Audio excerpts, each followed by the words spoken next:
tell us a little bit about your experience and what kind of research you did and even the master's program, some of the credentials that you have. Okay.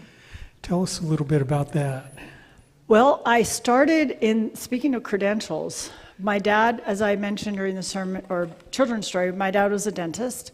That doesn't give me credentials. However, when I was 12, I decided that McDonald's had just come to town. And my girlfriend, 12, mind you, also, decided that she was going to get a job at McDonald's. Now, I don't know that they hired 12-year-olds, but she had aspirations. So I said to my dad, I want to get a job at McDonald's, echoing what she had said. He goes, you want to work? You come work for me, thumped his chest.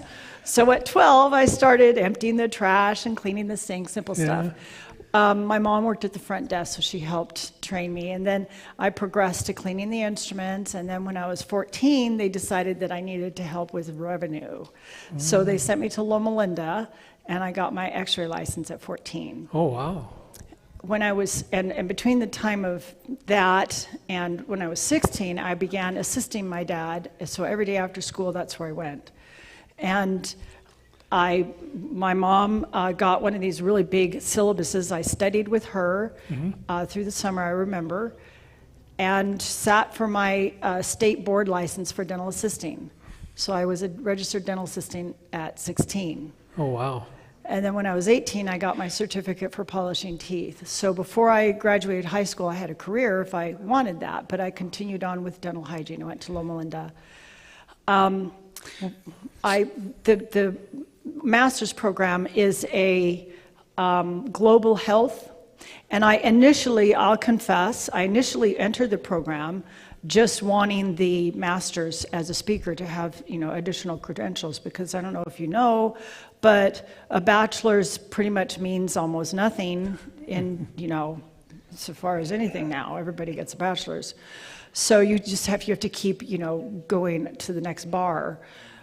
But once I entered the program, the classes that I was taking were like so in line with exactly what I want to do. I'm like, this is perfect. This is exactly what I needed at the time that I needed. So I'm in the classes and I'm like, I want you to know, to the instructor, I'm not here just to get a grade and get the degree. I really need to know what you're teaching. So please, help me out with this. So you also have 35 plus years, 16, you may have even 40. more, 40. I have 40 in clinical hygiene, Yeah. and then another 10 before that. And research Almost. on some of the topics that you're going to be presenting this afternoon, have you done some of that? It was inconclusive both times. So the research that I was doing was comparing brushing as the ADA, the American Dental Association, teaches, and the large companies like Crest, Colgate, Oral-B, all the big toothbrush, toothpaste, and mouthwash companies. They all teach the modified Bass technique. That's what I was taught. But it doesn't have very definitive instructions. It's very general, very broad. So I have asked patients for the last 25 years, before that, for the first 25 years of my career, I asked patients, show me what you do when you brush, and I'd hand them a brush. And I deduced from that we all tend to make the same 5 mistakes, and that's what I'm going to be going over today. I'm going to turn it over to you then. Okay. And thank you for being here. All right, thank you. As I was saying, we all tend to make the same 5 mistakes, and we're unaware of it, and that's because you don't know dental anatomy. I remember as a child wondering, how does the tooth stay in the mouth? I mean, how does it stay in the mouth, right? So that's something I need to start with, and that's what I'm going to start with here for you today. On the screen, just so that you know, this is what was supposed to be on the bookmarks. So I had them printed, and the first box that came to me, the front was as you read, and you turn it over, and it was upside down. So they reprinted them, and I picked them up before I came, which was another reason that I got delayed. And they put the wrong back on the front. And it was supposed to have this website on it, which is Linktree. It's LINK, which you can't see there in the domain. It's LINKT dot REE/Linnell Daru. And you capitalize Linnell, and then Daru is, oh, it's all lowercase. Okay. So Linnell Daru. So it's linkt.ree/Linnell Daru.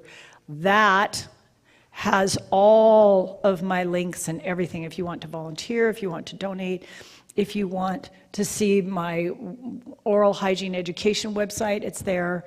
If you want the little book, if you want to purchase those, it's there. My link to this website is on there, my Facebook link, social medias, everything is there. And that's why I wanted that on the postcard, on the bookmark. Okay, so back to the anatomy. Let's say this is your tooth, okay? We tend to think logically, I don't want to be popping. Is that okay? We logically think the gums come up to the tooth and just attach as you see the gums. And so by brushing,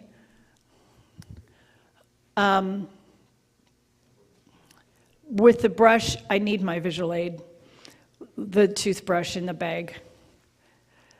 Can someone go into the gray bag and get the toothbrush, the large, or wherever it's at? Orange toothbrush. Thank you so much, pretty please. By brushing with the bristles straight at the teeth, you're not going to get into the gums, because we tend to think the gums come up to the tooth and attach, but in reality, your gums do not do that. The gums come up to the tooth, dip down, and then attach, like a turtleneck collar, okay?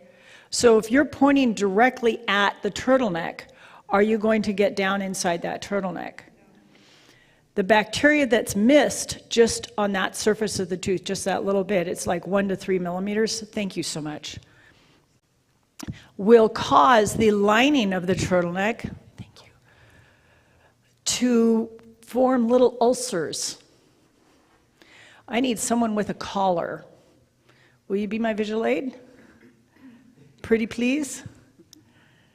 Because I don't have one on. If I had my lab coat on, I could do it with myself. Okay, turn around. There we go. So this is your gums. Can you see that? Back up a little bit so everybody can see. There we go. Okay, so your gums will form ulcers right in here if the bacteria in this area right here is not cleaned off. Does that make sense? Okay, so the bleeding, because I've had patients say to you, oh, my gums always bleed. Well, you know what? You always have disease if that's the case. The bleeding is from these ulcers being disturbed, okay? So flossing or whatever. However, the mouth heals wonderfully fast. If you disturb this biofilm, these bacteria, you know, with brush or floss, the bleeding will stop in 1 day. 1 day, it'll stop. Now, the area isn't completely healed because this tissue that stands up will swell. It pulls away from the tooth and it gets enlarged because there's lots of blood activity going on trying to clean up this infection, this attack from the bacteria in here. Does this all make sense? Okay. So if you get the bristles down in there and you wiggle in place instead of using long strokes, because do you think the bristles will get in that collar if you're using long strokes? They're skimming over the top, right?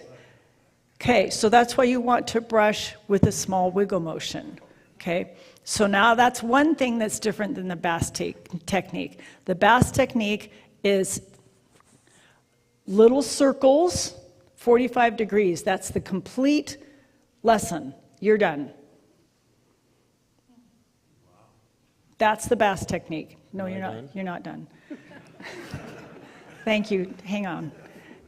So, if you're making circles, are you in that turtleneck for very long? No. Correct. So that's why I tell patients, you do want to use the 45 degrees. That's good. Okay, but there's more. So you're going to go 45 degrees like this. Okay, so you're going to slide down the side of the tooth, and then you're going to stay in place by just pivoting and getting the bristles, giving them a chance to tear up the colonies all inside this turtleneck collar. All right, so no circles, you're going to keep 45 degrees. So what I have come up with is the SMILE system for brushing. S is for where you start. You can sit down now. Thank you very much. S is for where you start. So if it's no circles, does that mean that your electronic toothbrushes don't do any good? Say that again. Thank you. Hold that question. I'm going to come to that later. Let me get through my instruction, and if I don't answer, no, you're fine, you're fine. Valid question, and it's good, so do ask. Let's save my battery. Okay, so the S is for start, because when I have people, I give them the brush, and I say, show me what you do. The first thing they do is they start in the front or on the left if they're right-handed, because reaching across yourself is easier than trying to do this and this, although we do try and do this, but more on that in a second. So start. If you put your toothpaste with a big wad of toothpaste, or your toothbrush with a big wad of toothpaste on it, in the same spot, and you're starting on the outside, and there's no plaque there, or hardly any plaque there, what is the toothpaste working on?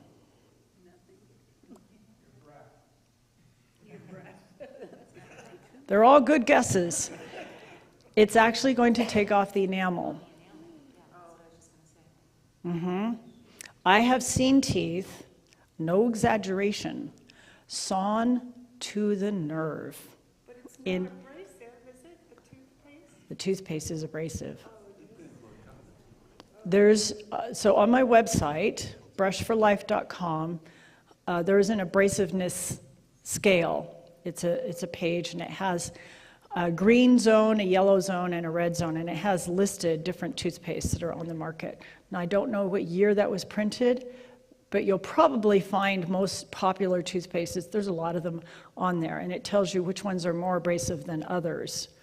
However, what you want to do is put that first load of toothpaste on your brush, on the teeth that have more tartar buildup instead of someplace where you don't have any and you're taking off tooth structure or tissue. I've seen it strip the tissue right off the roots.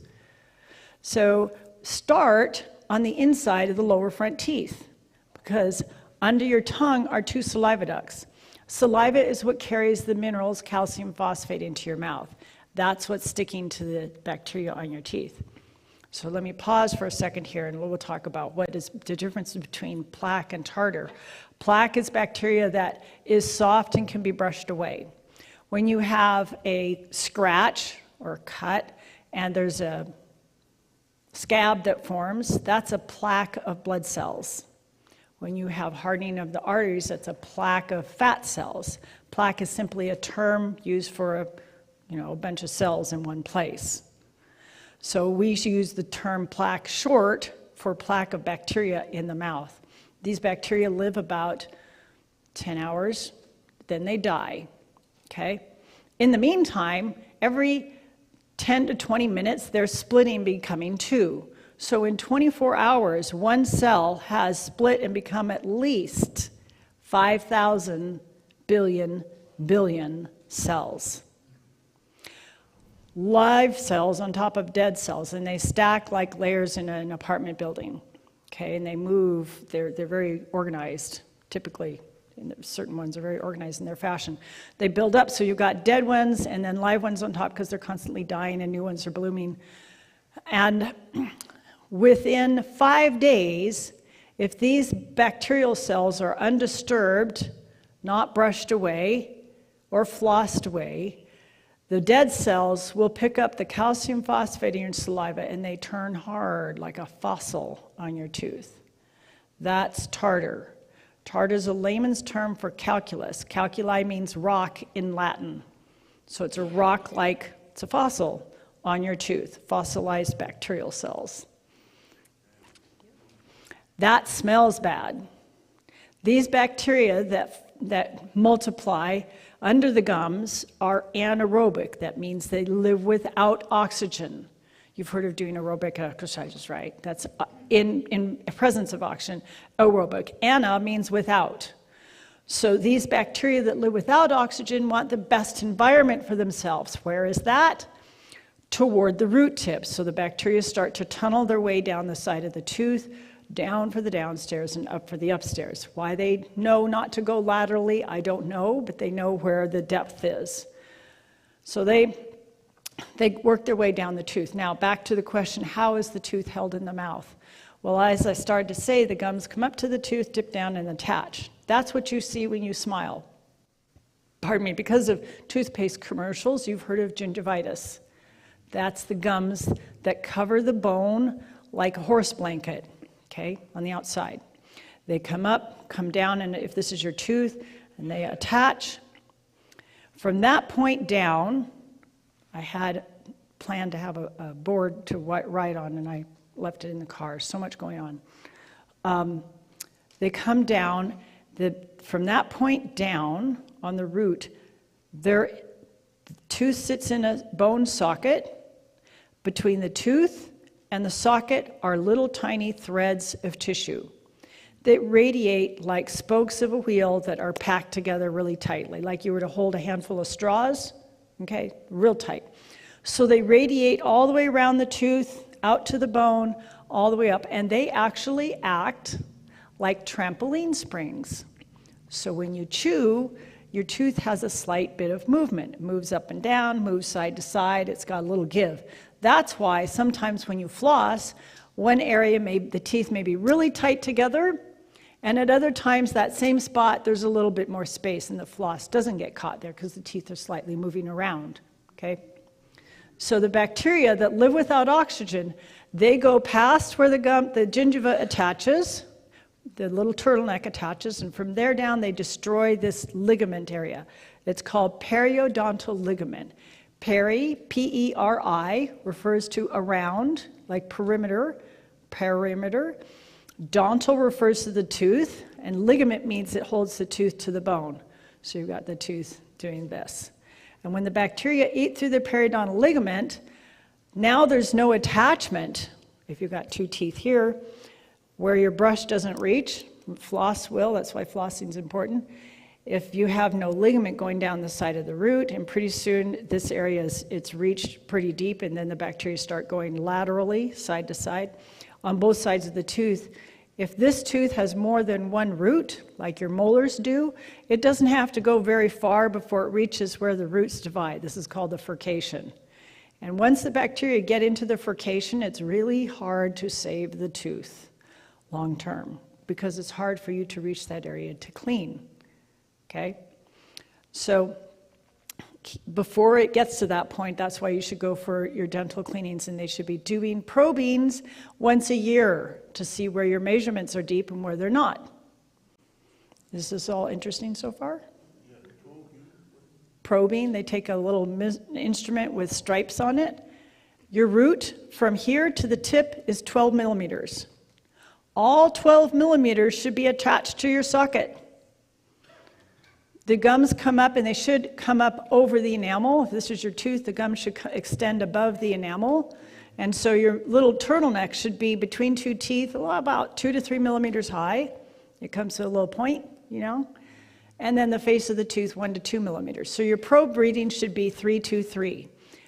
If this little point flattens out and it disappears and your measurement is like 4 millimeters, that's 4 millimeters down into the root area where it should be attached, and it's not. Now, if your breath smells like dragon breath and you brush and floss, you either have tartar on your teeth or you have gum disease that you're not accessing. Because it's tissue that is dying and it smells like death. I was at a conference once, and it was about 500 people in the room, just rows and rows of chairs, big banquet hall, just chairs. And every time people would be told something that was funny, we'd all laugh, and I could smell someone had periodontal breath. Oh. And I couldn't figure out where it was coming from. It was horrible. And eventually, I was able to pinpoint who it was because I would watch. I could tell it was coming from this direction. And I found out who it was. This guy was probably at least 10 or 15 people away from me. Yeah, it was bad. It smelled like a small animal had crawled in his mouth and died. So it's a good idea to floss. So the bacteria, they go down, they destroy the periodontal ligament, and the tooth becomes loose. That's how most people lose their teeth. Yes, sir? Is it always caused by that, or can it be your Multiple, stomach? multiple sources. Sometimes it's from the gut. And my next question is, if you brush good, you think you're brushing good, and you use like Listerine mouthwash, and you gargle real good, does that help at all? Mouthwash will kill and deodorize the top layer of cells, but nothing underneath that. It masks odor for maybe 20 minutes. And Listerine was originally invented as floor cleaner for hospitals. Go to Wikipedia and look it up. Yeah. It's been repurposed. Use alcohol-free mouthwash. Use alcohol-free, yeah. Study was done in Australia, and it shows that holding alcohol in your mouth, such as you would for mouthwash, can cause dysplasia. Dysplasia is when your cells change from normal to abnormal. That's the stage before you get to cancer. So it's not a good plan to hold mouthwash in your mouth and do that regularly. An occasional stopgap measure is not going to cause oral cancer, but on a regular basis, mouthwash typically, depends on which one, is not your solution to bad breath. What about Peroxide, regular hydrogen peroxide won't deodorize, but it will kill the anaerobic bacteria, and I recommend that people that have pockets use an end-tuft brush, which if you go to my site, you'll go to FAQ and look up all the questions that people have there on the FAQ page about brushes and toothpaste and floss and everything. The end tuft is shown there. There's a photograph of it. And you can dip that into hydrogen peroxide, add a drop of bleach, just one drop. You really don't need very much, and it turns to a salt in your mouth. So you need 1 drop of bleach, 2 capfuls of peroxide, 2 capfuls of water. Dip your little brush in that, or your regular toothbrush if you have a real problem. Dip your brush in that and slide it down the wall of the tooth, into between the teeth, and just tear up the colonies, and it will kill the bacteria. It'll deodorize them, and it will kill them. And the bacteria, the brush will tear up the colonies, and they'll float away. I had a patient I've had 2 patients save a molar tooth by using an end tuft and using an irrigating syringe, which I give them when they come into the office. When we do root canals, they drill out the nerve of the tooth down the center, and then they'll use a small, it looks like a needle, but it's not. The bottom is cut flat, it's blunt. And then there's a part of the wall of the needle is cut away, so there's a window where the fluid can come out on the side. So they go down into the tooth and they flush it out with, particular solution. I use those to go down into the deep pockets, and I bend it, it's aluminum. And after they've used the little brush, I have them flush that with peroxide and bleach, the teeny bit of bleach. And this one patient had a tooth that was scheduled for extraction because it was very mobile. It was this lower left, and I cleaned it really well for her. I showed her how to use the end tuft, and I gave her an irrigating syringe, and because it kept clean, the bone reformed around the tooth, and she didn't have to have the extraction. Now, the doctor was very unhappy with me because that tooth was supposed to have an implant put in with a bridge. So it was a lot of money that I took away from him. But I gained his respect and his trust, because then he sent me another patient. That one, he wasn't one that he sent to me, but he sent me one of his patients that had a tooth that was genuinely hopeless. I'm like, I can't work those kind of miracles. I'm glad you are impressed, but that's over the top. Anyways, it does work. Does that answer your question? Okay. If putting those 2 together creates a salt, what about using... Chlorine itself will turn into a salt. It doesn't create a salt. It just... Okay. What about using normal saline as your irrigant with the salt water? No, The I salt wouldn't kills the use, bacteria. But I wouldn't use salt in the syringe because it's going to turn little crystals and plug it. no, normal saline is 1 cup of water to half a teaspoon of salt, and it creates a normal saline solution.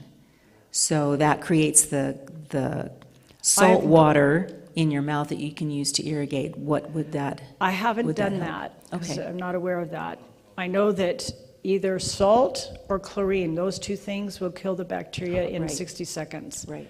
It's because the salt will will plug the needle that I don't use that, and there's not another way to get a solution under the gums that deep. That's why. And it's so small, it's not going to hurt you. But yeah, I mean, you could try the saline. I don't think it would do very much because I think it's too weak. Yeah. So the cap of the peroxide bottle, it's 1 to 1. So 2 capfuls of peroxide, 2 capfuls of water. And it's not recommended to use peroxide long term.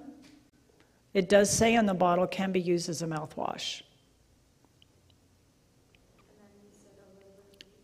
Yeah, just literally, what I do, you know what I do to make it really easy on myself? Instead of trying to measure a drop, which you can stick the handle of your toothbrush into some bleach, suspend a drop on there, and then, kind of stir it in. That just takes a while.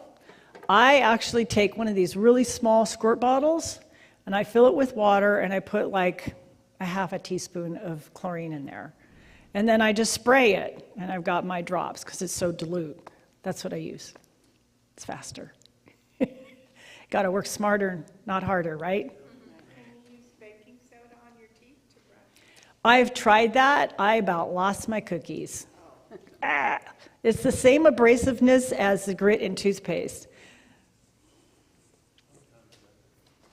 All right, so back to the smile system. So S is for where you start. So you want to start in the lower front teeth because that's where tartar tends to build up because you have 2 saliva ducts under your tongue. So start on the back side. M is for movement. Now I told you the little circles are usually because people don't understand the anatomy, and so the circles end up getting really big. They get in there with their brush, and they're doing this. Oh, you're awesome. Thank you. Awesome. So you make a small wiggle motion. See that? Just a small agitation. So you're pivoting on the bristle tips. All right? All right. And you want to angle at the gums. So M is for movement. I is for incline. Do you want to play the tape? Does it have audio? Give it a try. A picture's worth 1,000 words, right? Let's do it. Can you hit the enlarge? The smile system for brushing, No, I yes. for incline. We're told our whole lives to brush our teeth, and so we do. We end up, however, damaging the enamel without realizing it, and that's because we point the brush directly at the teeth, like this. But since the gums stand around the teeth like a turtleneck collar, and that is where the big bacteria hides, pointing the brush directly at the teeth is not going to be effective. This is why I don't recommend the spin brushes or the round head brushes that oscillate back and forth because you can't angle them. Angling the brush into the area is going to get this area clean. Here's a kid who bit his teeth together and brushed along the bite area, pointing the brush directly at his teeth. As you can see, his teeth are none too happy. On average, people brush only 30 seconds. Don't do that. These bacteria smell badly, so take the time to do a good job. Toothpaste masks the odor for a bit, and that is why I brush first without it. I can feel the plaque along the gum line if I've missed it without toothpaste in my mouth. The bacteria also tunnel down beyond the turtleneck and destroy the glue that holds your tooth in the socket. This is how tooth loss occurs. It's called gum disease. Remember, one cell becomes 5,000 billion cells in 24 hours by dividing every 10 to 20 minutes. So it's really important to get that turtleneck area clean every day. Angle the brush up for the upstairs teeth and down for the downstairs teeth. That covers the I in the smile system for brushing. Thank you. Saved me a lot of breath. And there's pictures too, isn't that great?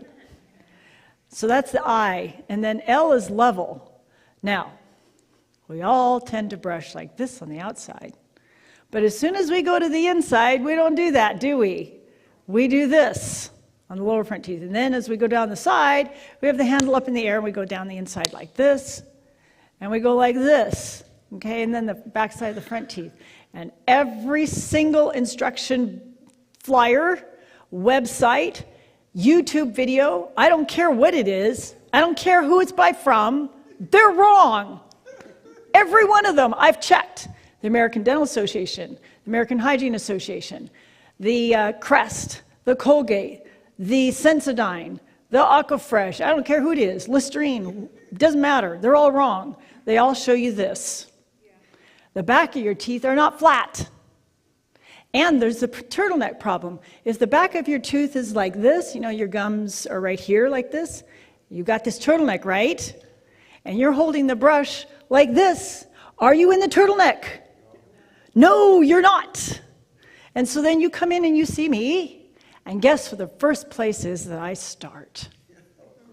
Yes, right along the gum line where it's filled in, a perfectly smooth wall where your teeth are round on the back, but now it's all filled in like putty or mortar between bricks. It's all nice and smooth because plaque is mineralized, and you've brushed right over top of those areas, and so the bacteria is undisturbed for 5 days and it turns hard. So if you use the brush level or parallel, that will solve the problem. Run the tape, please. The smile system for brushing. L is for level. Hold the handle of your brush level or parallel to the row of teeth. Most everyone gets this right, on the outside of the teeth. However, the most common place people miss is along the gum line, both on the tongue side of the lower molars and around the roof of the mouth. And that's because the brush is held differently on the inside than the outside. Do you see it? It's almost like we want to avoid touching the front teeth. So instead of holding the handle like this, use those teeth as a guide. Rest the handle down and center, for example, on the lower front teeth. Incline the bristles towards the gums 45 degrees. Now keep the handle parallel or level everywhere you brush. Something that will help is to hold your brush like a flute when doing the roof of the mouth side of your teeth. It's easier to keep the handle up and center. If you palm grip the brush, you will have your elbow up in the air. That's fatiguing after a moment or two, and it's awkward. Your elbow will drop and your handle will not be level anymore. Holding your brush level will keep the entire head of your brush working for you. You see, when you lift the handle away from your teeth, the bristles leave the teeth also, and you no longer have the bristle tips in the turtleneck of the gums. Instead, they are pointing directly at the teeth. It's impossible to angle into the gums this way, and this is why I see more gum disease and bleeding on the tongue side of the teeth when patients come in for a cleaning. Your effectiveness is greatly reduced. This is the most common error I see when trying to get the inside of the front teeth clean. I've checked all the major companies and the dental associations, and every last one of them gets it wrong. Every brochure, every infographic, every website, and every video. They all demonstrate the handle being held vertically. You see, the bristle tips form a flat surface. Teeth are round. If you point them directly at the teeth, they won't get between the teeth or into that turtleneck. Slowly, tartar begins to fill in these crevices because the brush is only hitting the high areas. The gums swell, and that makes the problem worse.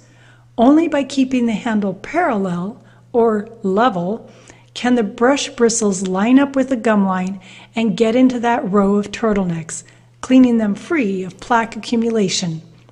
So to recap, hold the toothbrush crossways when doing the front teeth, just as you do the outside of the teeth. Do that for the inside. No more of this business. Keep it level with the floor. And that covers the L in the smile system for brushing. Now there's something else that I discovered after making this video, which was quite a while ago. And that is your that people don't realize how the lower teeth sit in the back. From the eye teeth or the cuspids onward to the throat, those teeth don't sit as it appears, which is they appear almost to be straight up and down. And we would think they do. Your lower teeth, or your upper teeth, I'm sorry, your rear teeth sit actually tilted towards, particularly the lower teeth, towards the tongue. They're slanted. Why is that? Because God designed the upper molars to stand straight up and down, and they've got 2 rows of cusps, right, the little points. If your lower teeth were sitting straight up and down, the cusps would bump each other. So the lower teeth tilt slightly, and now they intersect. Does that make sense? Now, your lower teeth are like, and your molars are like a golf ball with the top third cut off, and there's a groove and points and whatnot. So my point is there's a curve here, there's a curve here, okay? The tooth. This curve here, your brush, thank you again for getting this, hits the top of the tooth when people hold it up like this. It goes off of that hump and then out into space. And when they come in to see me, after doing the lower front teeth, the behind the front teeth, I go inside the molars here along the back, and there's tartar and bleeding all along the gum line, especially the molars down here. And that's because we're doing this with the bristles going over to the top of the teeth and then out into space. And that's why bringing it down in parallel, putting all the bristles right into the gum line area is going to be so helpful. So if you want an easier cleaning, less painful, less bleeding, then you keep the brush handle parallel, which brings me to another point. How often should you have your teeth cleaned? Who came up with the twice a year? Any idea?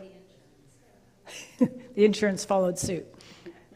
It was randomly chosen by a toothpaste company many years ago. No science behind it. How about that? Yeah. Okay, so if you have been found to have gum disease, you know, like 4 to 6 millimeters, 4 millimeters can heal with flossing quite easily, okay? 5, borderline, I've seen it happen quite easily with continual care. You know, brush every time you eat, not twice a day, not once a day. Who was it that said that at the table today? No, that's not a good idea. Don't do it once a day. Each time you eat. And even if you eat once a day, the bacteria, they're multiplying. I've told you all that. Do it more than once a day, okay? So where was I? Oh yes, the insurance companies. Twice a year. So that was randomly thought of by a toothpaste company for the dentist. But if you have gum disease and you've had a deep cleaning, really, because the healing curve works like this, after deep cleaning, things will, let's see which way you're looking, this way, things will get better. And in about 6 to 8 weeks, whatever healing is going to take place, you will see, okay? Any area that you're missing will start to disease again. And in 3 months' time, we're back to square one where we started, even though you paid hundreds, if not thousands of dollars for a deep cleaning. So what should we do? You get the deep cleaning done, and you have a reeval in 6 to 8 weeks, reevaluation, to see how your home care is doing, to see how things are healing. Then you get, and they may, you know, polish your teeth and do something again. You make sure you stay on a 3-month appointment, because what happens to these deep areas where you have loss of periodontal ligament? What happens is we clean that out. The gingiva, the horse blanket, heals very quickly. It will grow down in there and fill that space. It does not attach to the tooth. It doesn't attach to the bone, but it fills the gap faster than the periodontal ligaments can reattach. Because it's slowly diseased, it's also slow to heal. So if your home care slips off in any area where you had a deep pocket, those areas can unzip if you miss them or you slack off on your home care. Once things have, quote, healed, they haven't truly healed because it's not reattached.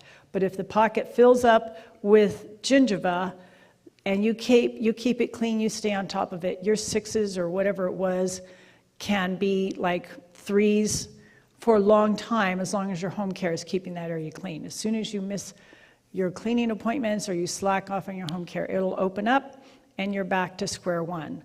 Now, insurance companies will pay every 2 years for deep cleaning. If you don't have any instruction on how to keep these areas clean and you don't get the coaching, you're going to be paying for deep cleaning every 2 years because insurance covers that. Giving you chairside coaching takes time. We can't charge for that. Do you see where this is going? Do any of you understand what I'm saying? We can't charge for the time that you're in the chair when I take the brush out and I coach you on brushing and I go over flossing, although we need to do that, and there's a lot of hygienists that do. There's good hygienists out there. But to go the extra mile, get the end tuft, demonstrate that, irrigating syringe, all of that takes more and more minutes that we could have somebody else in the chair, and charging them for something that we're doing. We're not able to charge for oral hygiene instruction. So it's not, the in-depth instruction is not given, and in offices that I've been in, it's also not encouraged. And so you get the cleaning every 2 years because that's going to be something that we can charge for that time for. Does that make sense? So what you're learning today can save you thousands of dollars and a lot of discomfort. Thank you. You're welcome. What about the fluoride treatments that the gym hygienists want to paint down on your teeth? So for my master's program, I had to look up different things for one of my classes, research. That was something that I looked up, and I went to Google Scholar. Interesting, I just did that recently, and the same link that was my top hit the first time I did that is nowhere to be found. I don't understand why. But that first time I looked it up, the very first hit was all the problems that come with fluoride overexposure, fluoride ingestion. Fluoride does not affect the teeth when you swallow it. Fluoride will affect your bones, your brain, causes a lot of other problems, Let me go to all my fingers when you swallow it. And it's the community fluoridation program is nationwide pretty much, unless you have well water. And so all these processing plants that you know, make our processed foods use fluoridated water, and so you get more and more of it starts to accumulate in the food supply, and people are unaware of it. So having it in toothpaste is pointless.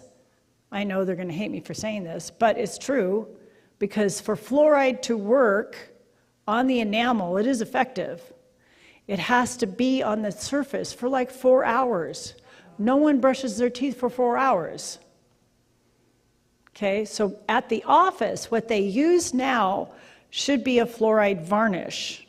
Okay, it's really sticky. Don't get it on your hands because it's really hard to get off if you can. I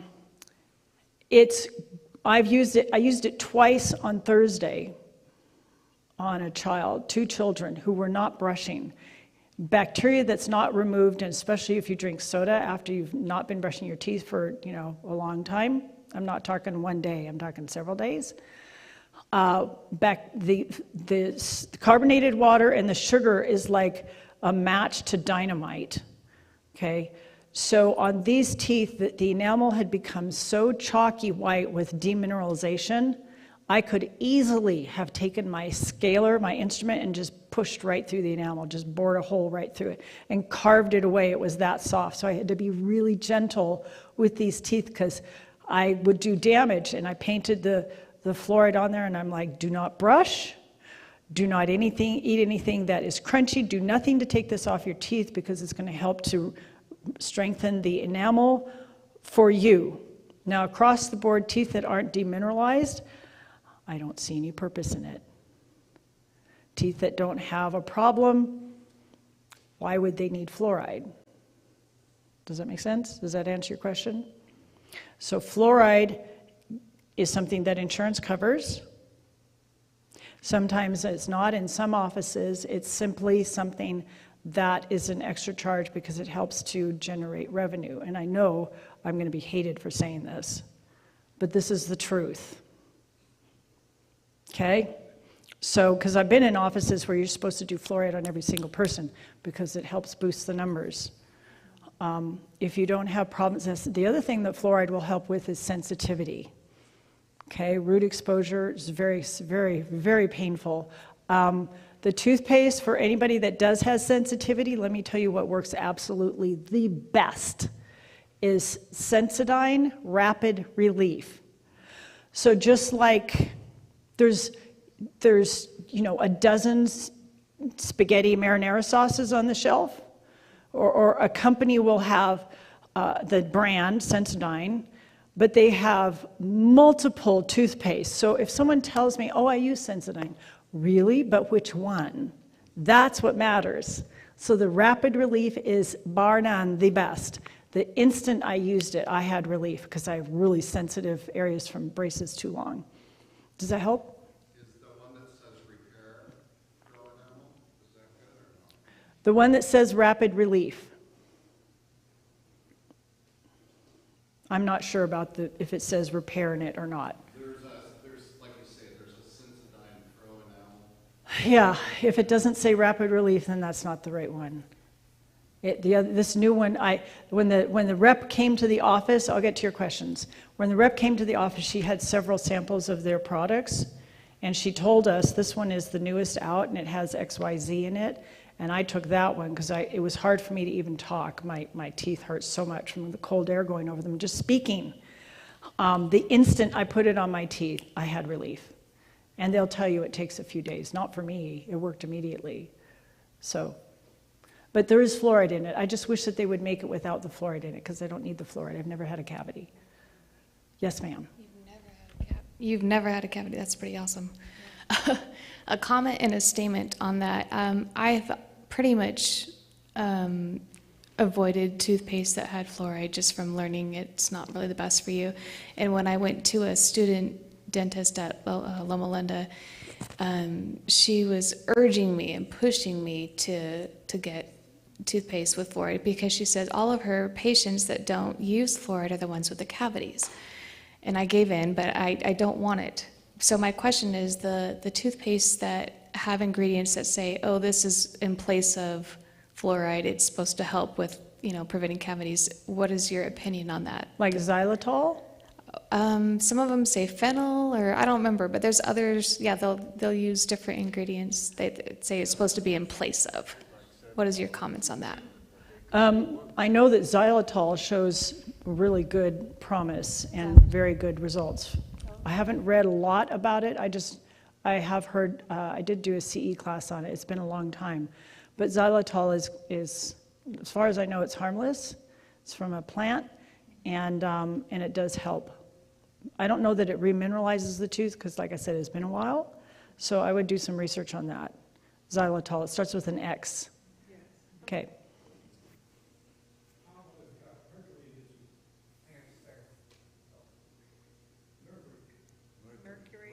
Mercury? So, yeah. Almost no dentist uses mercury fillings now. Almost no one does. For how long? For how long? What do you mean?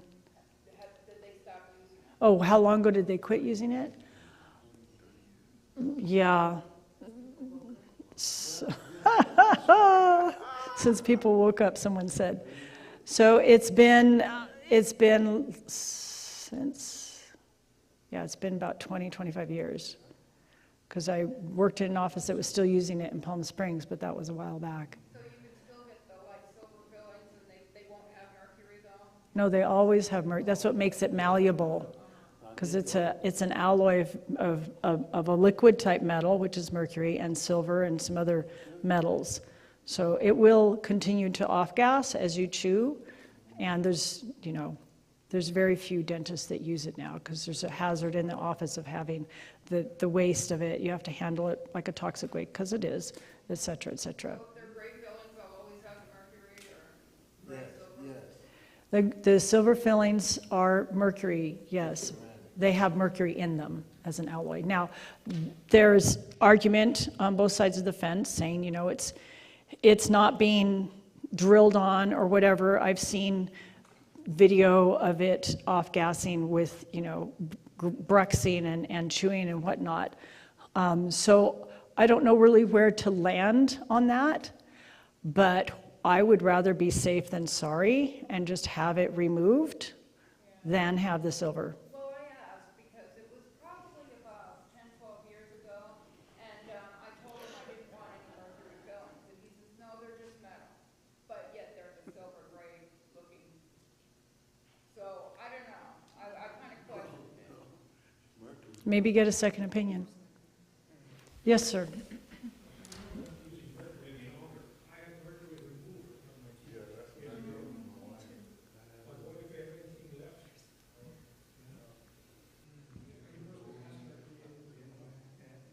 Wait until we give you a mic. She has the mic.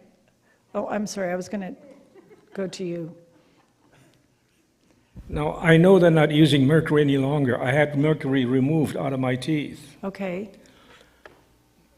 But the question that I have is, I mean, I don't have any problem, not that I'm aware of, but the question that I have is, even if they remove mercury, they cannot remove all of it. Some of it somehow stays in your teeth.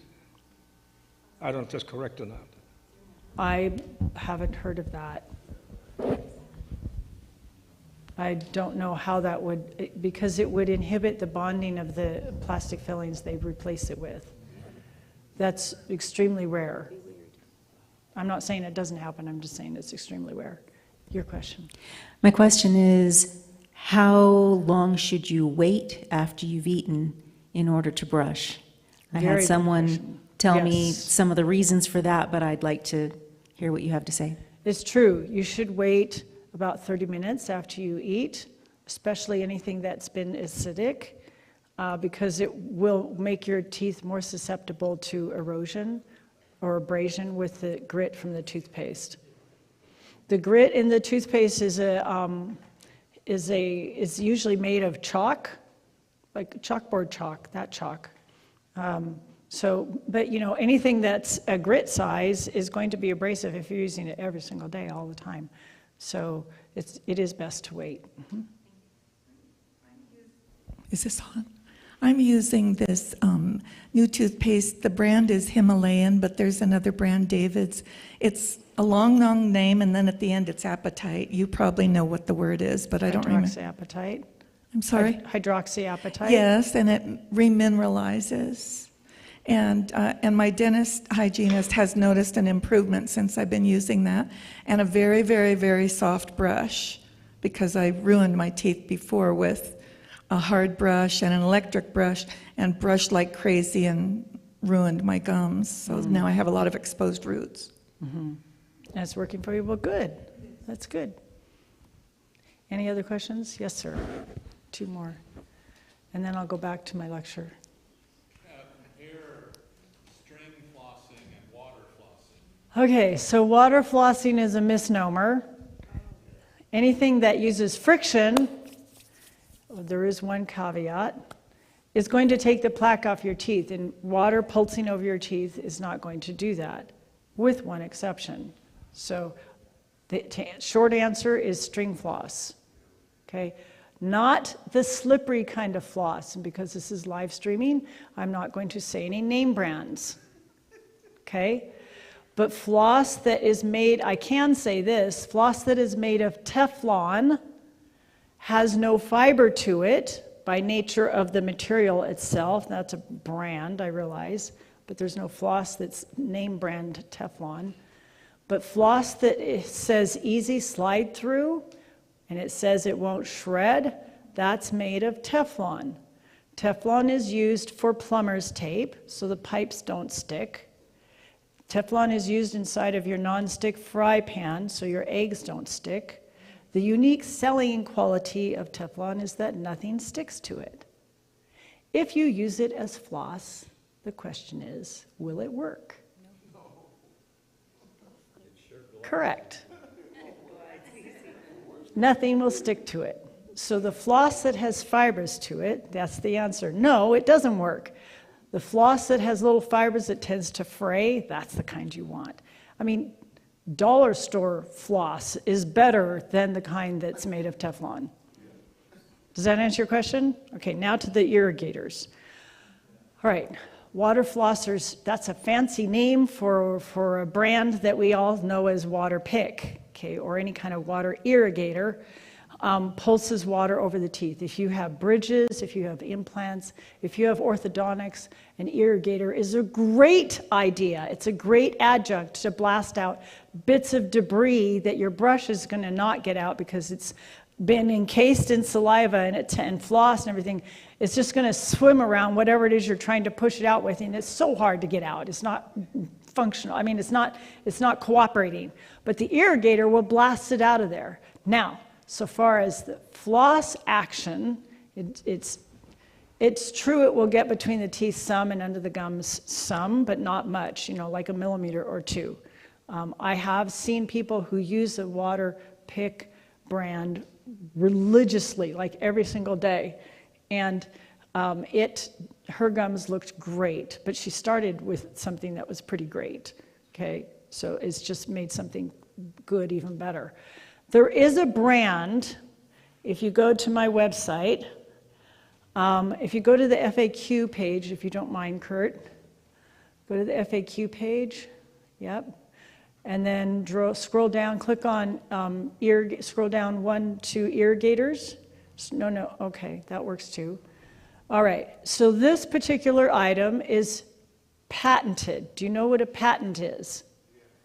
It secures the rights of that invention so that anybody that copies it and uses that same invention will be sued, which means that any other irrigator that uses this technology is going to be sued, and it's not the same.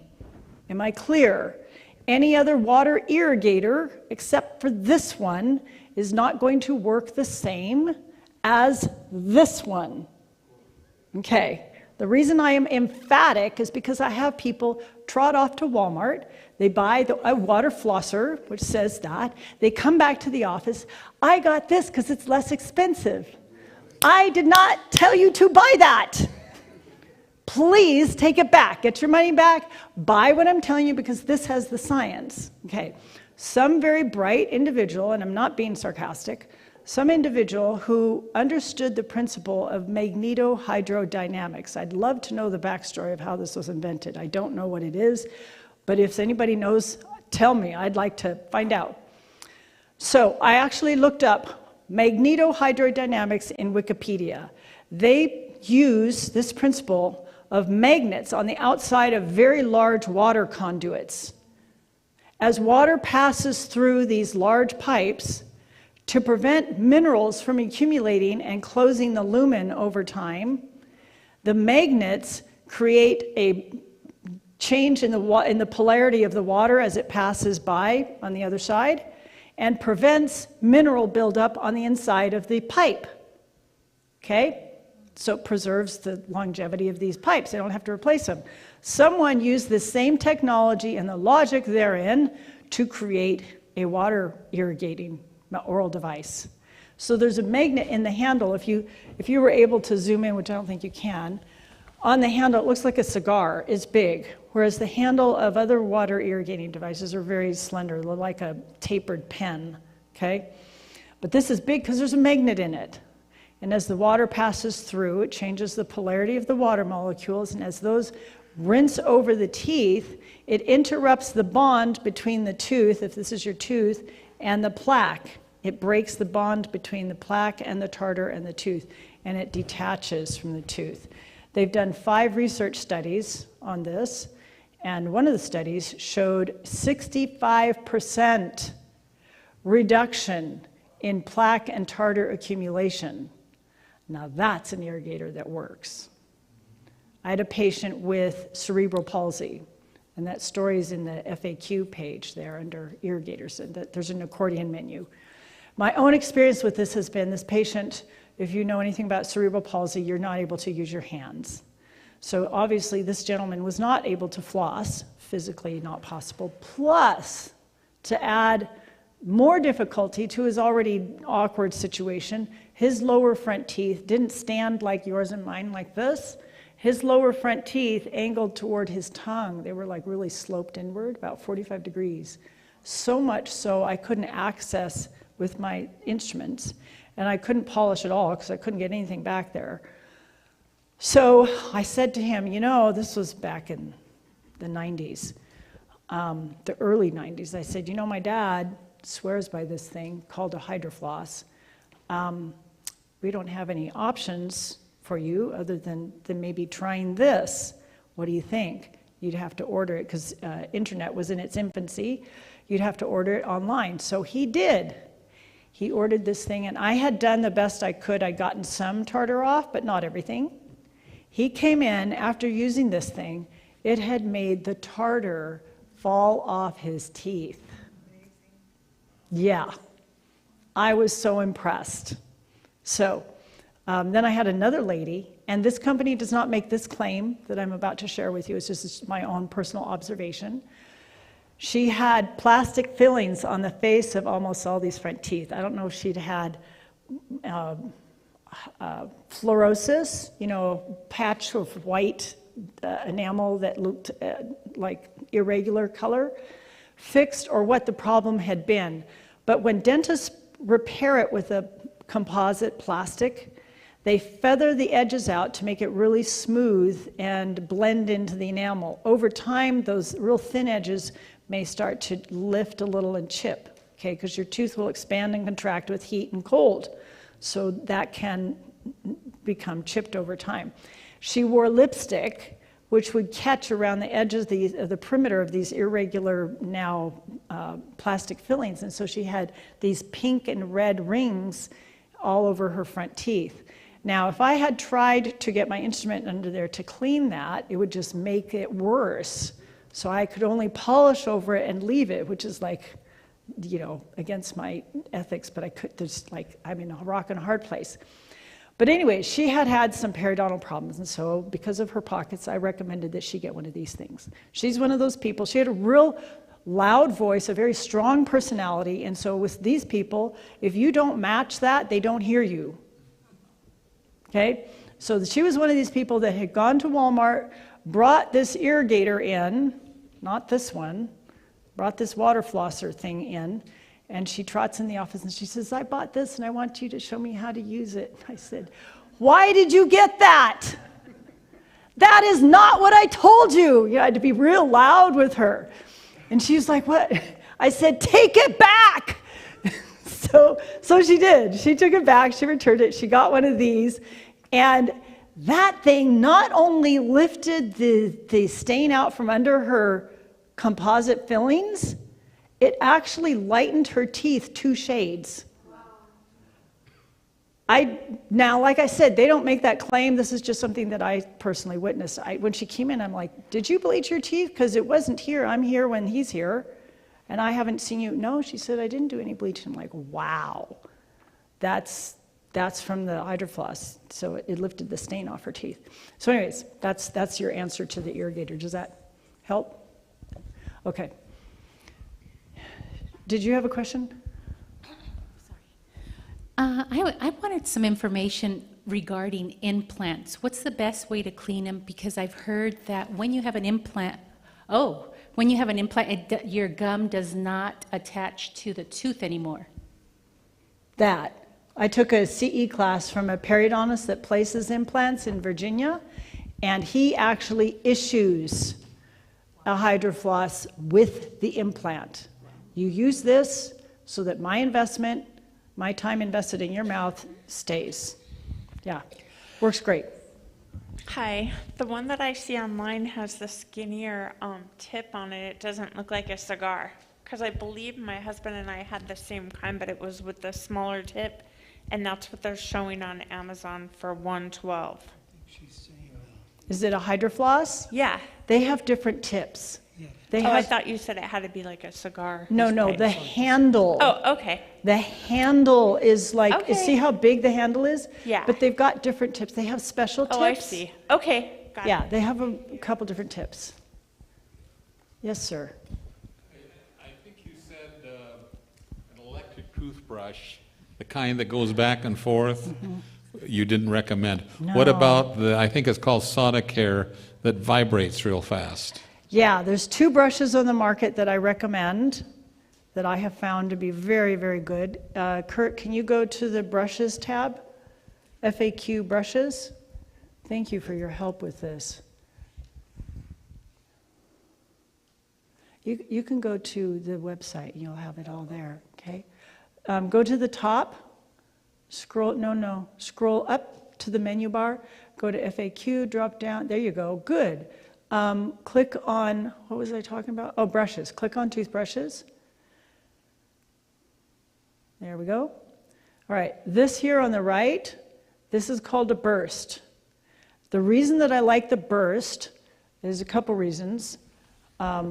That's a video, gives the backstory. The reason I like the burst, oh, you know what we can do? Go to the Smile, go back to the Smile system videos, and we're getting ahead of ourselves, but I'll show this to you anyways.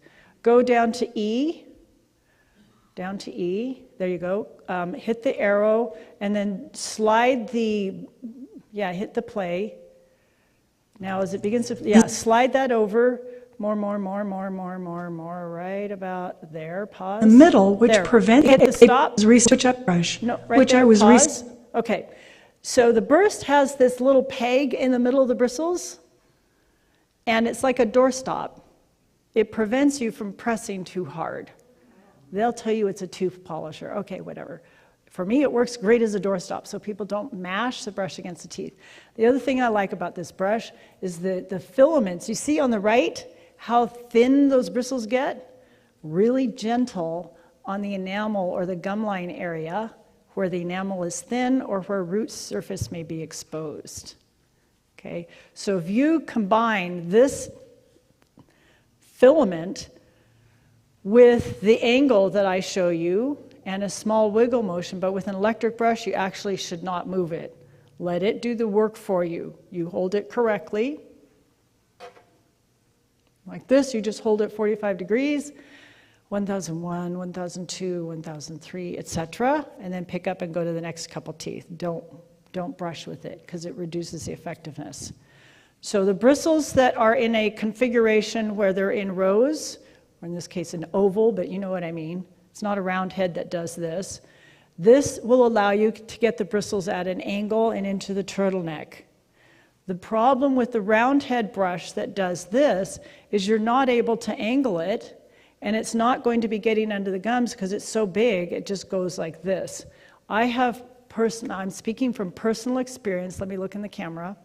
I'm speaking from personal experience of what I see. I'm not telling people they cannot or should not get the round head brush that oscillates. I'm going to tell you what I have seen.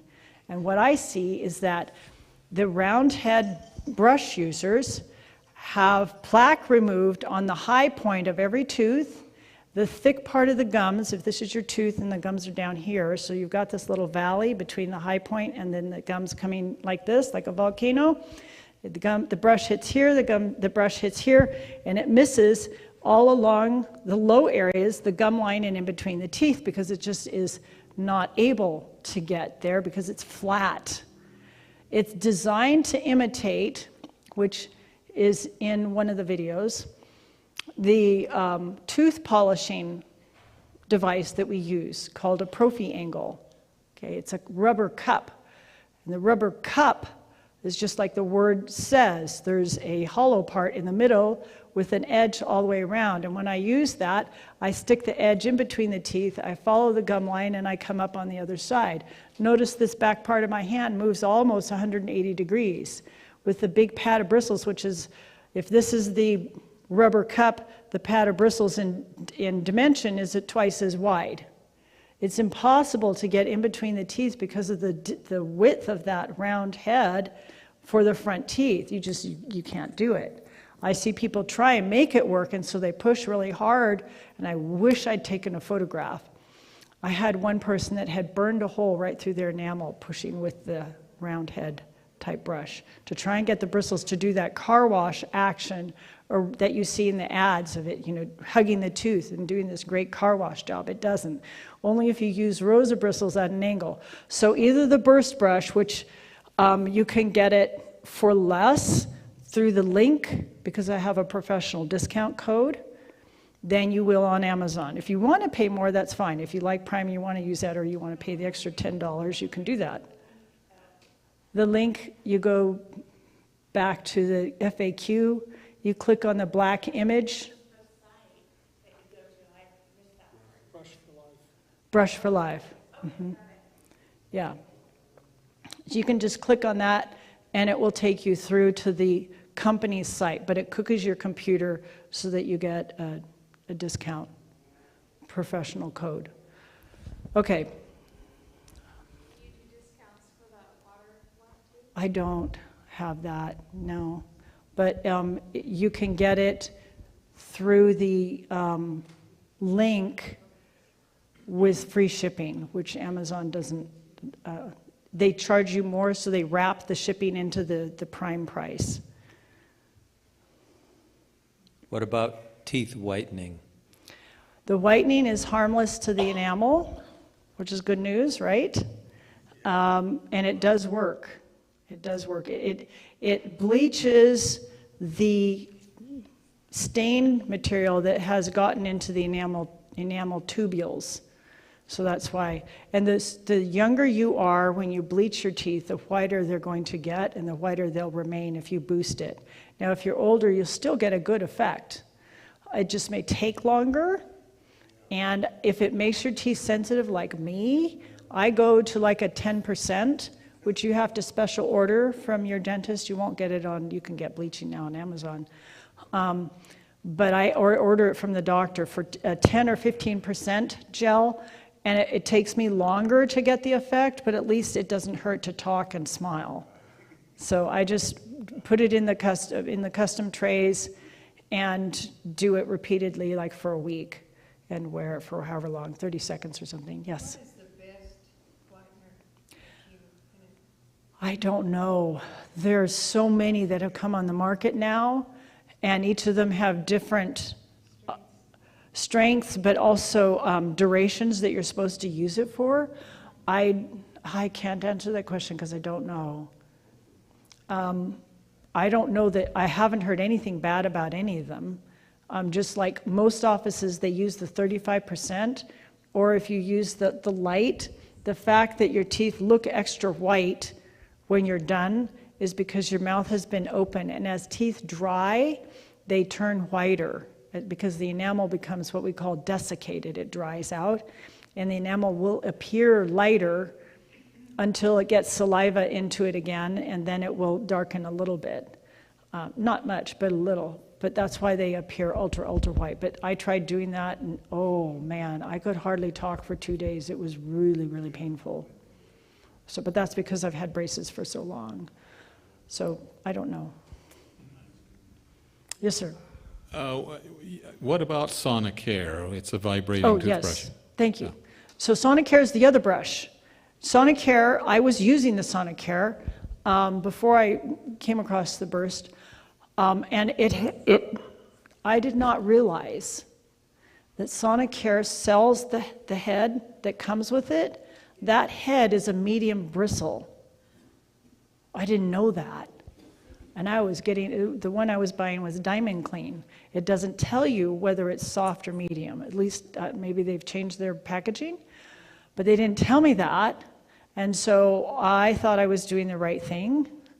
And it was, after a year, it was creating so much sensitivity. I would cry every time I brushed my teeth. It hurt so much. My husband looked at me and he goes, "What's the matter?" I said, "It hurts." So when I saw this buzz conversation going on in the hygiene groups, I tried it out. The first time I put that in my mouth, it was like heaven. I could brush without pain. So a patient, after I bought this, a patient told me that Sonicare actually makes a sensitive head. So if you've invested in the Sonicare, just buy the sensitive head to go with your brush, because I know it's expensive. You don't have to start over. The sensitive head, and then I'd run it under really hot water to even soften the bristles more. That's what I would do. Because it will, the softer the bristles are, the more they're going to conform to the curve of the tooth, and they'll get between the teeth and under the gums better. Does that make sense? Okay. That's why we recommend soft. Any other questions? Okay. So SMI, L, I went over L. E is for ease up. So the harder you push with your brush, the more the bristles are going to splay out. The working part of the brush is the tip, what I'm touching right here. That's the working part. The harder you press, the more of the long side that's going to end up touching the tooth. And that isn't effective. It's not going to take the plaque off the teeth. So you want to brush smarter, not harder. You see these brushes on the right? See the blue one? Yeah, that's some brushing too hard. All right, go ahead and run the tape. Thanks. The SMILE system for brushing. E for ease up. I'll do that now. 40% of a man's body weight is muscle. 20% of a woman's body weight is muscle. So that would explain why men brush harder than women, typically, but not always. They don't realize their own strength. Mashing the brush against your teeth will not get them cleaner. In fact, it reduces the usefulness of your brush. You end up rubbing the long side of the bristle on the tooth, which isn't going to take off much from your teeth, except enamel. It will take off enamel and flatten the nice round pearly surface your teeth have.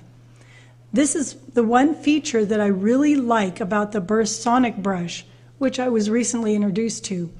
They put a rubber peg in the middle which prevents you from pressing too hard. Use only enough pressure to gently push the bristles under the gums and between the teeth. If you're using a manual brush, the gums will slightly blanch. If your gums bleed, that's because they're infected, and usually that stops within 1 day as the gums are kept clean. Your oral health will improve. So remember, brush smarter, not harder. And that covers the E in the SMILE system for brushing. Okay. So when I was here visiting a couple months ago, one of the members said, I have the best brush. I want to bring it to you and show you what it is. And he did, and it is an excellent brush. So there are a few manufacturers, so he bought some for everybody here. So yeah, go ahead. So this is just like the Burst brush with the real fine bristles that stand above some of the others that aren't so as fine. So this is going to be very gentle, very effective. The only time I really want somebody to use an electric brush over a manual brush is when their dexterity is not the best, is not ideal. Some people don't have fine motor skills. The people that have really good what's called tweezer dexterity become brain surgeons. They're like Ben Carter. They're able to make very small, defined movements. You know, they're not kind of all over the place. They have very good dexterity. So if people have very good dexterity, a manual brush is fine. If you don't, for whatever your reason, then get an electric brush. Yes, sir.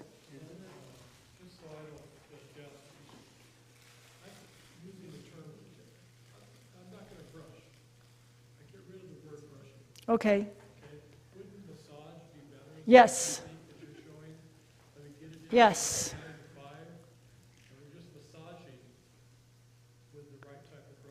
Yes, you could say massage.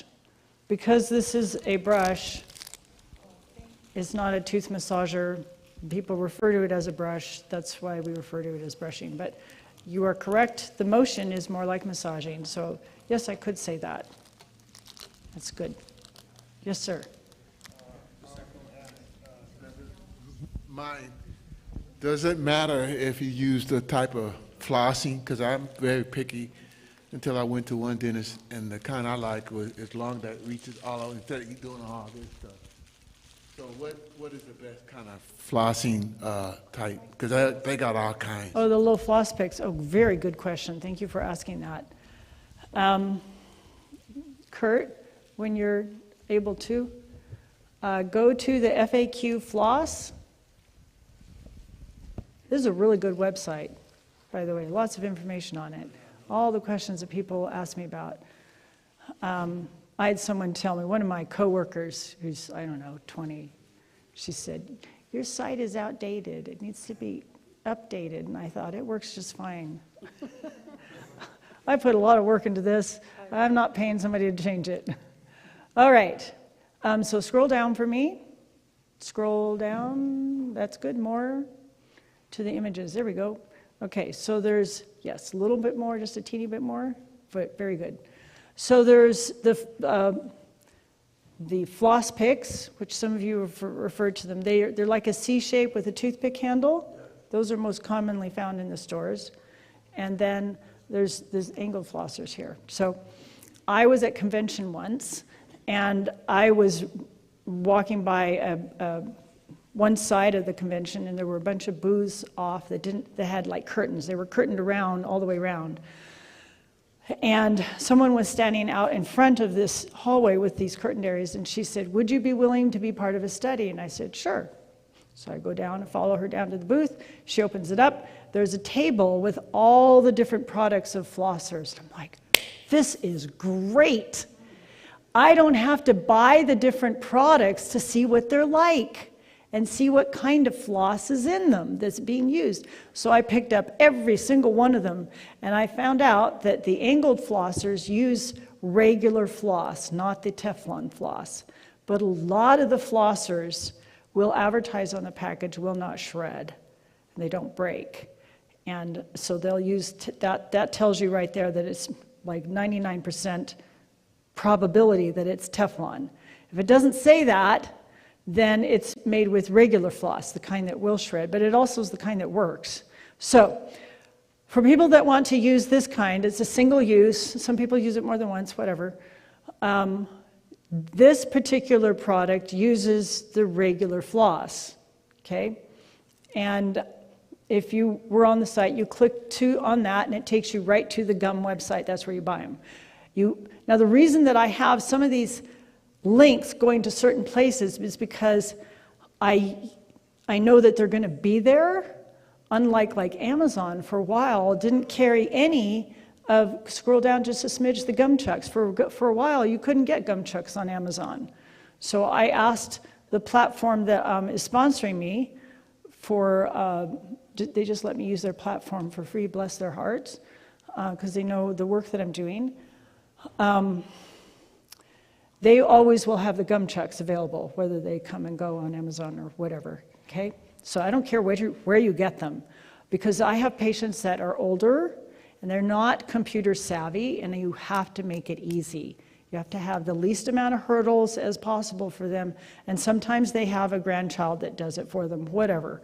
So anyways, I have the links so that you can get them somehow, or you at least see the picture so you know what to get, and you can do your comparison shopping, okay? That's the only reason I have the links here.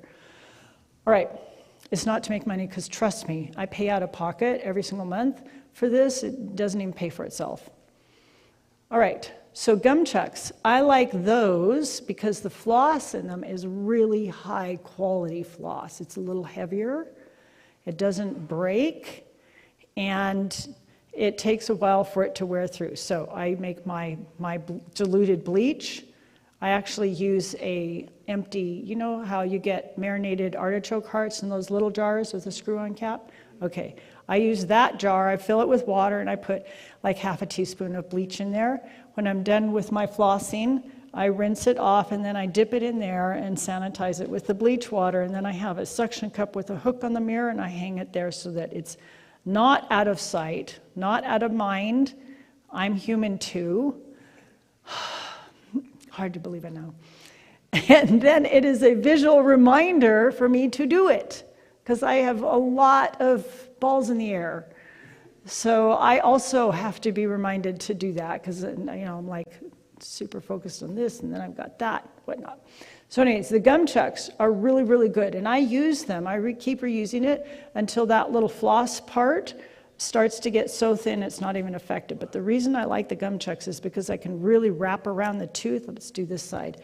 I can hug the tooth really well and wipe it clean, whereas the flossers are a straight suspension of floss and it doesn't adapt to as much tooth surface. So when I use the flossers, I rotate it so it hugs some of the outside. I do the middle portion and then I rotate it so it hugs the inside. So I do the curve of the tooth in 3 sections. Does that make sense? Yeah, and it doesn't.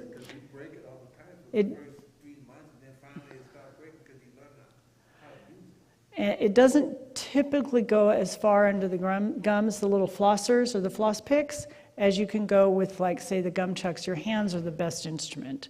And I have instructions on how to do that in the video. Can you replace that? Yes, you see the one on the left, how it's kind of out of the handle?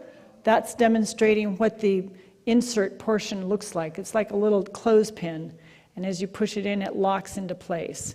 And then the blue button at the bottom of the handle is the release. You see the rings of gray rubber that it pushes in and out. You push on that, it's spring loaded and it shoots.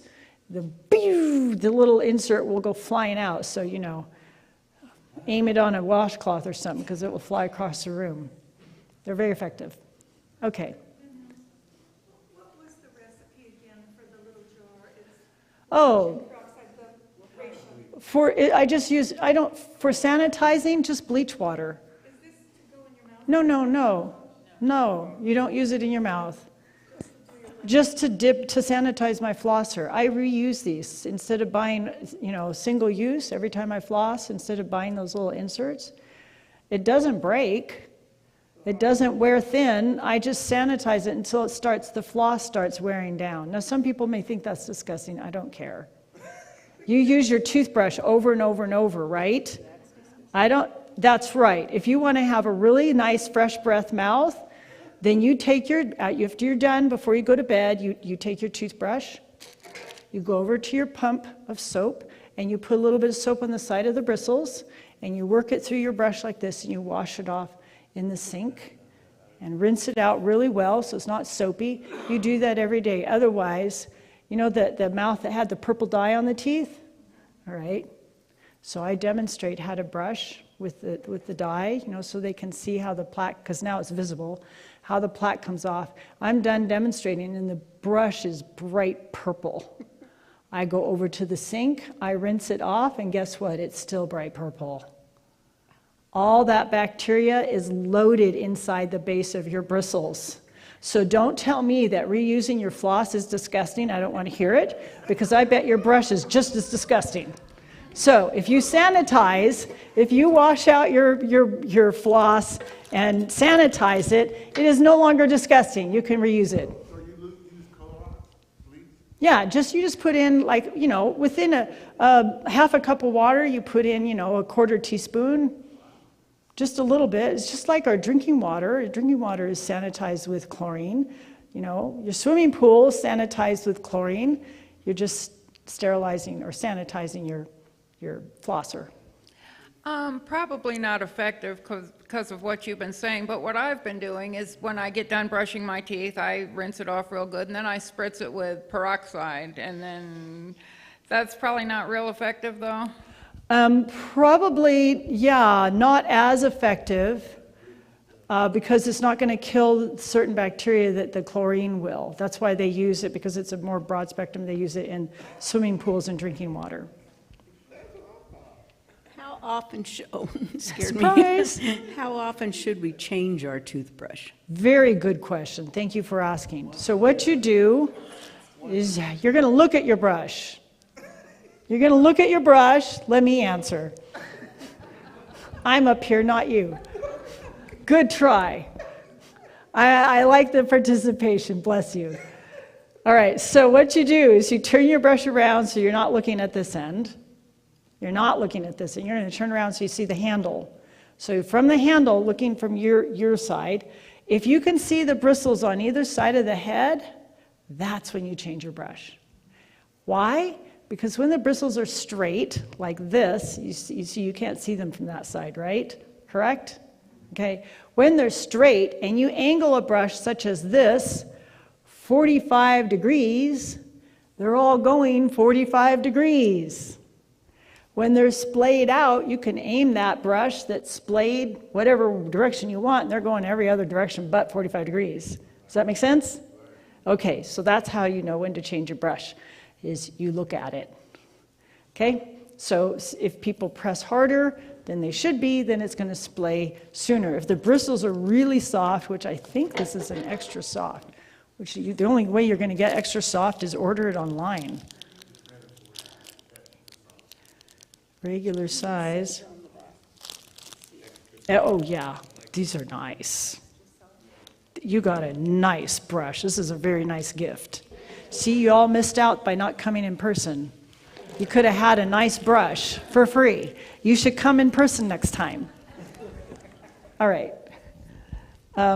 Any other questions? Yes, sir. How many hours per day do you spend on tooth care? Well, 8. I work at a dental office. On your own tooth care? Oh, how many hours a day? Well, I'd take off my enamel if I did it for hours. Oh, I'm going to tell you a good secret. Okay, here's a really good secret for really clean teeth. Brush first without toothpaste. Yeah, why? Because when you use toothpaste, and I'm not saying not to, notice I said first, okay, which denotes there is a later. So if you brush first without toothpaste, you don't have your mouth filling with foam and saliva, because as soon as you put anything in your mouth except water, it will begin to salivate. It triggers that. So without the foam, which gives you a false sense of cleanness, plus you're starting to like choke on your saliva, and you either are going to stop or spit out and then maybe continue. People usually don't brush as long. Now, like I said in my video, the average length of time that people brush their teeth is 30 seconds. So you will brush more effectively if you don't have toothpaste in your mouth, because you're going to be able to brush and do all your, home care, and then you can feel with your tongue on the inside of your teeth if there's any areas that are not slick and clean, if it feels a little fuzzy.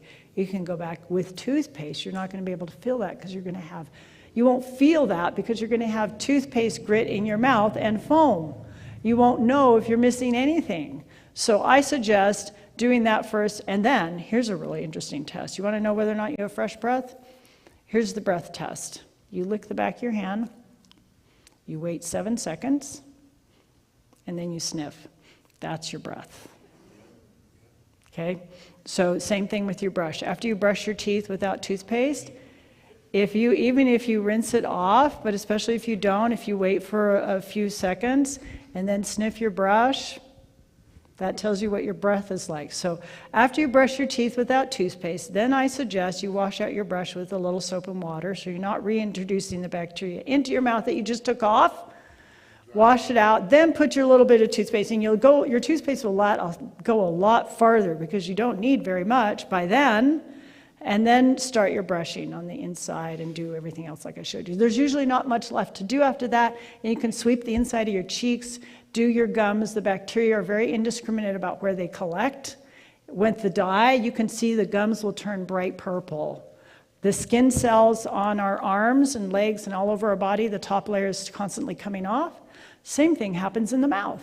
That top layer is coming off. The bacteria love to attach to that. And so by doing a quick swipe over once, you're going to do some exfoliation and have fresh breath longer. It knocks down the bacterial count.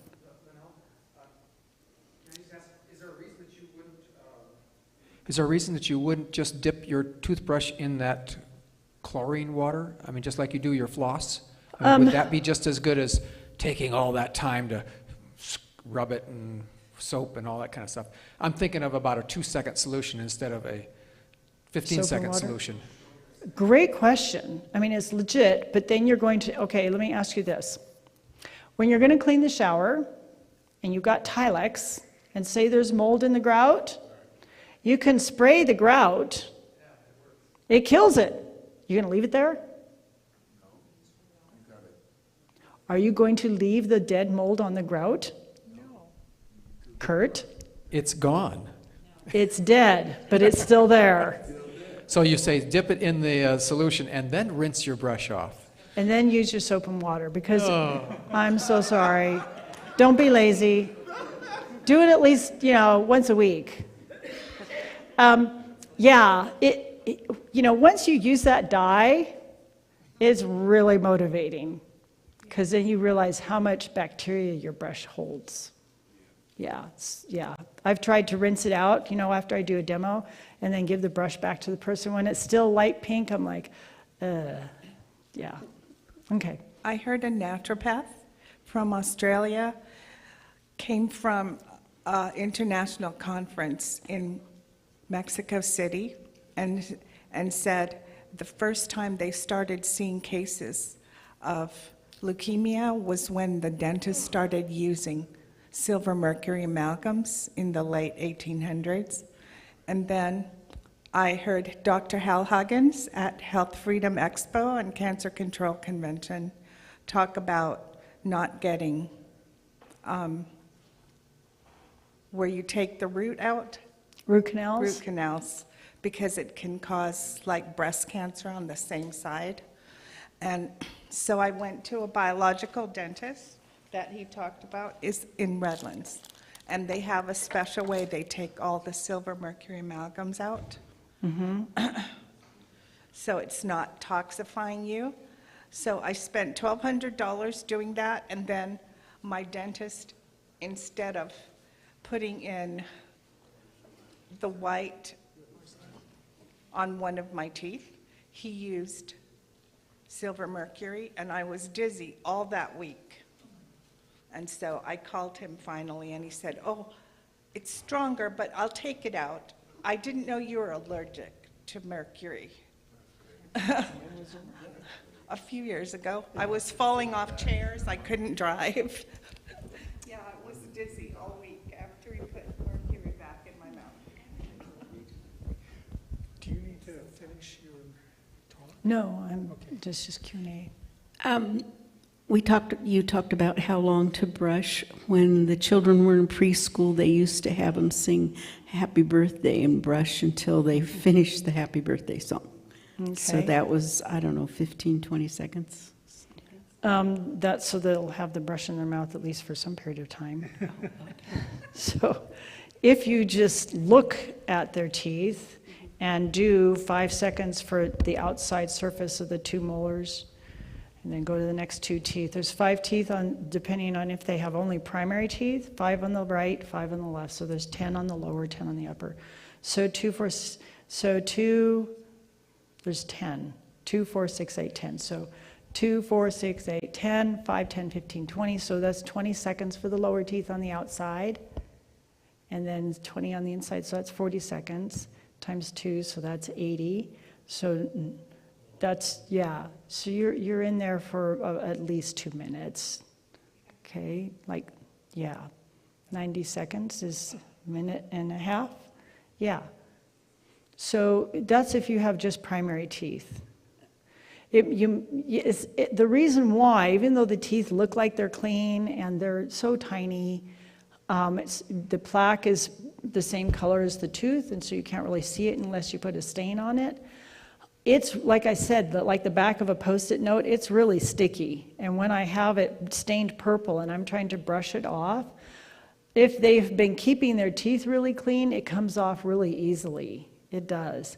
If they have been breathing through their mouth at night and it's drying onto the tooth and it's really sticky and stuck on there, it's going to take longer. Or if they've just been neglectful, it's hard to get it to brush off. You have to really keep working at it.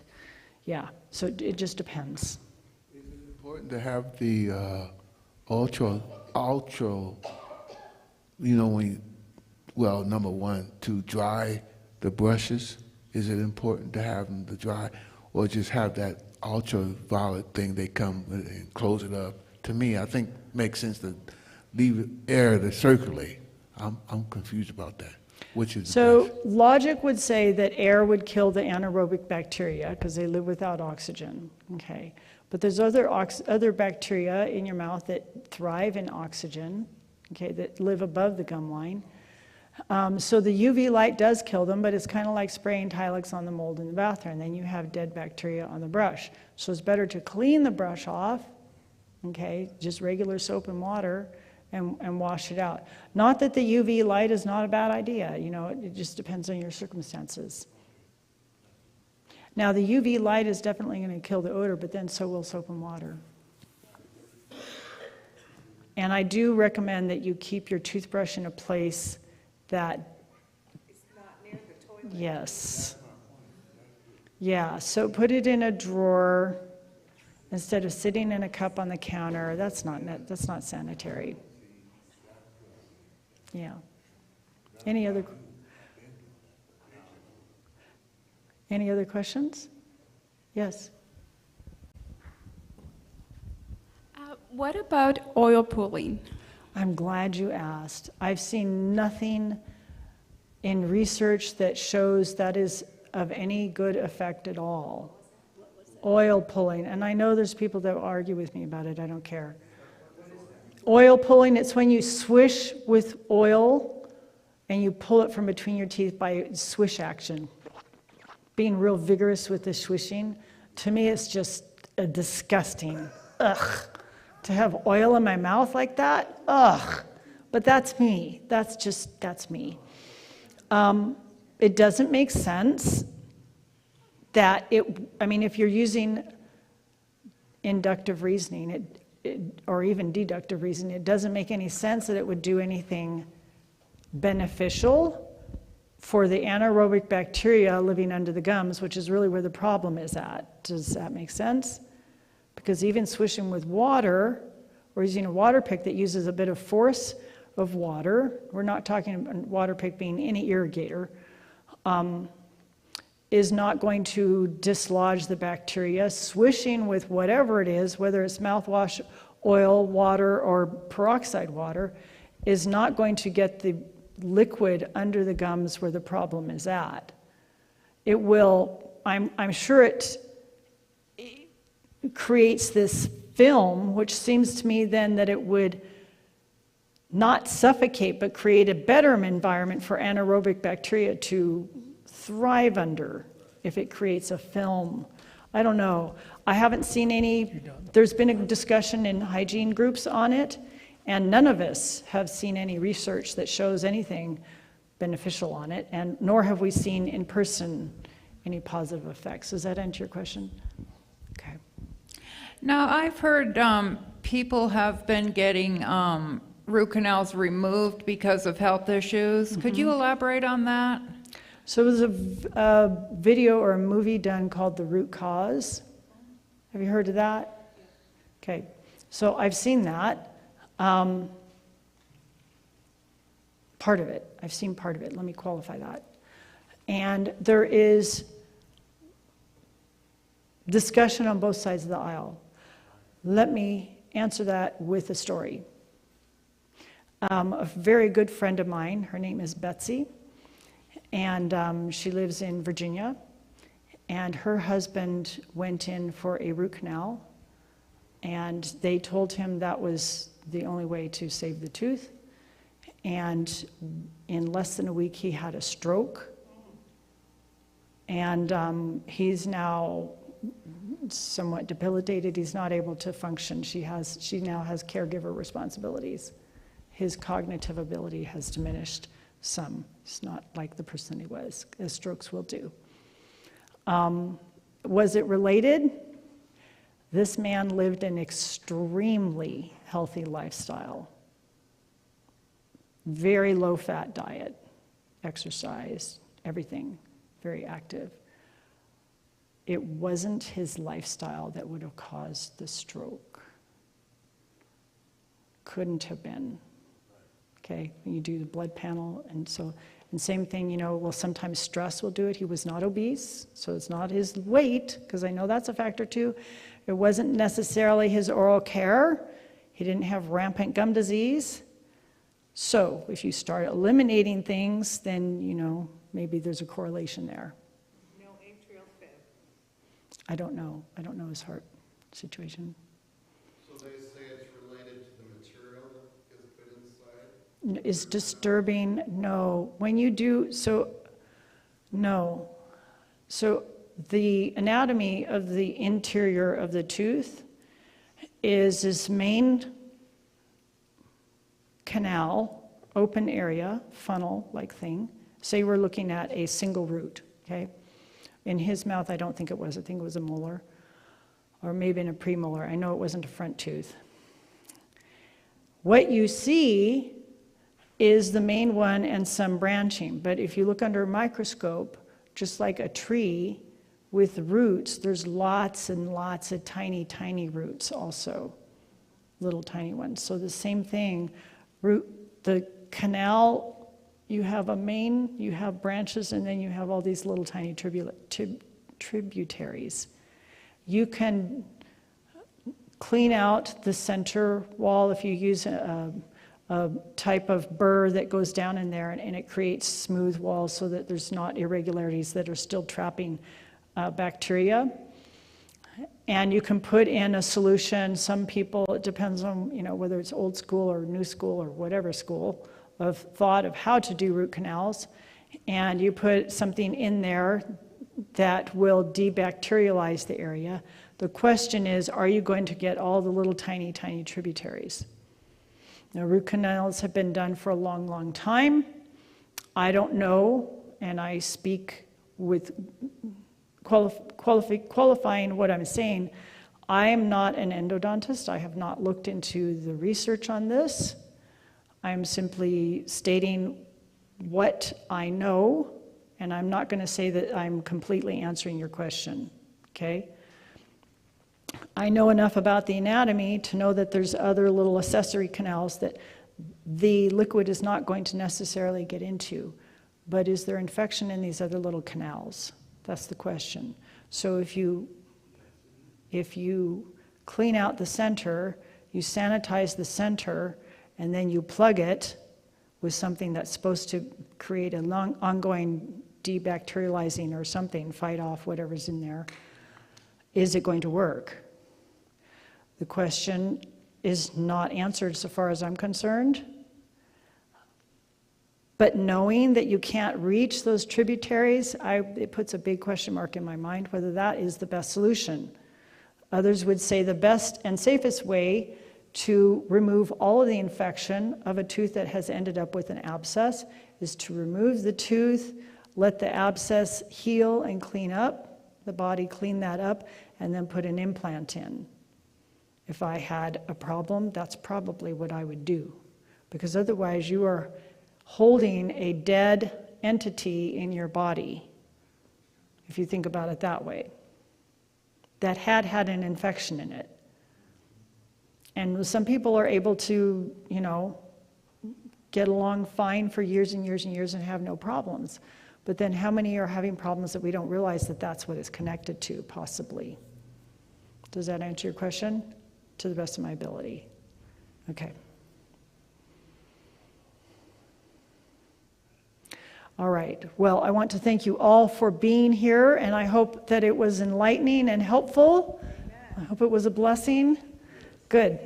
All right. So we forget 20% of what we learn. No, almost 50% of what we learn in 20 minutes. Unless we write it down. So it's called the forgetting curve, and it was discovered by Hermann Ebbinghaus in 1885. In a week, you will have forgotten 78% of what you just heard today. That is why I made the website brushforlife.com, so that you can go in there and review. Now, I don't know how many people actually follow through and do that, but it's there should you want to continue to follow up with what you learned today. So I do recommend that you review the information, and then that you can apply that and brush for life. And you can improve your oral care and improve the results. So there's that. And again, it's linkt.re/Linnell Daru for all of the links, including Brush for Life. Thank you very much.